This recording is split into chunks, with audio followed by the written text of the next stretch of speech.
G'day, I'm Brad Wright, and this is Andy Anderson. We're from singlemalt.com.au. Tonight we are going to be reviewing Benromach Origins expression. Benromach Distillery is a Speyside distillery. It's the smallest of the Speyside distilleries. Built in 1898, it was mothballed in the 80s, in 1988, I believe. Then it was reopened, purchased and reopened by Gordon and MacPhail in 1993. All that was left was pretty much the shell and the old chimney. So they have rebuilt it pretty much from scratch. So it's one of the most state-of-the-art, most modern and state-of-the-art distilleries in the Speyside regions in Scotland generally. Tonight we're doing the Origins. Why do they call it the Origins? They're trying to return back to the original whiskey making process. And how do they do this? Well, one way is they're using the Golden Promise strain of barley, which is an old traditional strain, pre-selective breeding, pre-genetic modification. It's a lower yield barley, which is why no one really uses it anymore. But the advantage of it, which is why Gordon and MacPhail have gone back to it with the Benromach Distillery, is because it does give a richer flavour to the whiskey. This whiskey is aged in sherry butts, and I'll tell you a bit more about that. Yeah, so the sherry butts do also add a lot of richness to the whiskey. And now this was distilled in 1999 and has sat in the sherry butts until 2008 when it was bottled. The sherry is a toasted oak. The American oak tends to be charcoaled, which is a very quick process, and as a result, the heat doesn't actually penetrate very far into the wood, whereas the sherry butts are toasted. Now, the toasting process is a slow process and affects the full thickness of the stave. As the whiskey penetrates, the further it penetrates in, it's still being affected by oak that is giving up the first or perhaps the second if it's not been bottled before. But the deeper it goes, it's still getting more flavour out of the oak from the toasting process. So when we taste this, and that's a good idea. It is a good idea. When we taste this, we'll be looking for we'll be looking for richness of flavour, caramelised flavours, toasty flavours, rather than the vanilla-y type coconutty flavours that we've had in the American oak aged barrels from other whiskies we've been reviewing.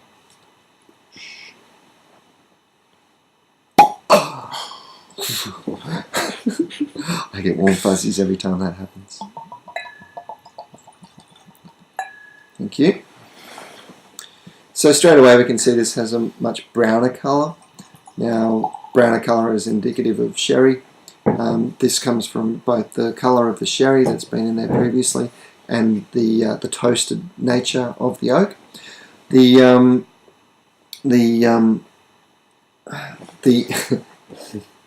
looking at the nose, I mean, the first thing we actually get is a caramelly intensity. Yeah. Oh, that's nice. Really comes up, doesn't it? It's a beautiful, rich whiskey with toffee, almost like that burnt toffee flavour as well as the caramel. Yeah, it just really invites you to taste it. No peat, although...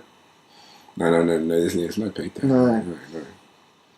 If there is, it's swamped and overwhelmed by that beautiful, richness. Beautiful caramel, toffee, sugary. It's lovely. It's beautiful.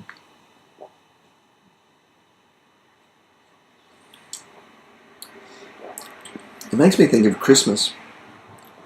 My mother loves to pour the brandy. Christmas with a big caramel tart fight. There's so much caramel tart in there as well. It's really caramel tart, yeah. Oh. But I also taste Christmas pudding. Mm. You know, that lovely, my mum drowning the Christmas pudding. That real sherry influence coming through, with the fruity. But there's a lot of caramel in there to me too. It's lovely. It's got beautiful length. It really keeps carrying on. The finish doesn't have a lot of dryness, which is a character of Spanish oak. Spanish oak tends to give richness in the finish, rather than what can be an astringency with the some of the American oak finished whiskies. So that really lovely intensity carries all the way through the palate. It is. So there's just the tiniest bit of pepper, but not much. But no vapors. You know, it's just a very smooth, isn't it? It's a smooth drop, right? Yeah, I have a particularly sensitive schnozer to the volatiles. That nail polish remover smell that you can sometimes get with whiskies, but it's not going off to those smells tonight. When I taste this, it's just beautiful and just only picking up the lovely rich flavours that are there. There's a bit of iodine in the nose. I get just a tiny bit, not enough. But I tell you what, it's lovely. I wasn't expecting it to be quite as good after reading a few reviews on it, and I've got to say straight away that I've been very pleasantly surprised. And well, I'm going to say it. I disagree with some of the things I've read about this. Yeah, it's fantastic. I really enjoy that. It's got a big flavour to it. It's a big, really rich. I can't get past the caramel. It's just awesome. Yeah, it's great. Now you're probably going to be surprised, but this is actually 50% ABV. That is unbelievable. Yeah, you wouldn't know it's taste it. No way.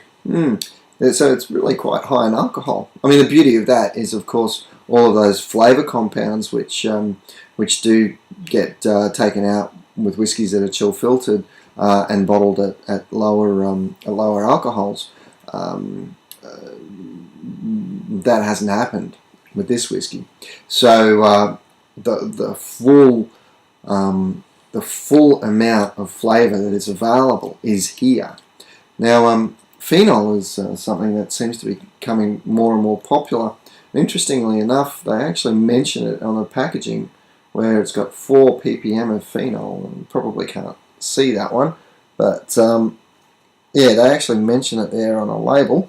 And a lot of people find phenols a point of exploration with whiskies, and so it's great to see more and more people putting the phenols on, so that it can be like another area of exploration for us whiskey whiskey explorers like ourselves that do want to understand all the nuances that occur. Yeah. Did we? I forgot. Did we mention the peat? There's no peat. We mentioned Pete. Yes, Pete did not come to the party. There's no Pete. Yes, he was invited, but he declined tonight. It's well peatless, but in a good way. Look, I love my ILRs. I love my peat, but this doesn't have it, and it's good. It doesn't detract from the whiskey. Look, I think this is really nice. It's a great whiskey. Yeah, it's a great winter whiskey. It would be a good one in the winter. Yeah. Sitting in front of the fire. If only we had snow here. We do, but not right here. Slangevar. Oh, if you want to review this, go to our forum, cinemalt.com.au/forum. We'd love to hear what you think of it, and see if you agree or disagree with the experts, or with us. Slangevar. Cheers, mate.